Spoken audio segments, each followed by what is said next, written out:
Buntag and Shalom. Welcome to our morning moment in the Bible.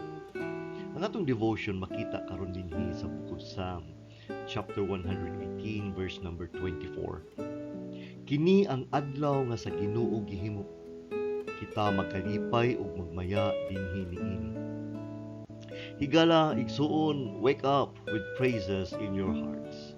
Ang matag pagsubang sa adlaw usa ka lab-as nga pagpahinumdum nganhi kanato mahitungod sa grasya sa Dios.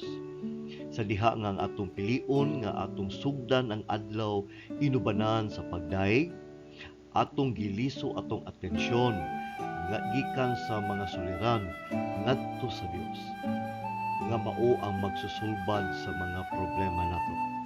Ang tinuod nga kalipay wala nag-agad diha sa sirkumstansya apan diha sa kasiguruhan nga ang atong Dios labaw ug maayo sa tanan.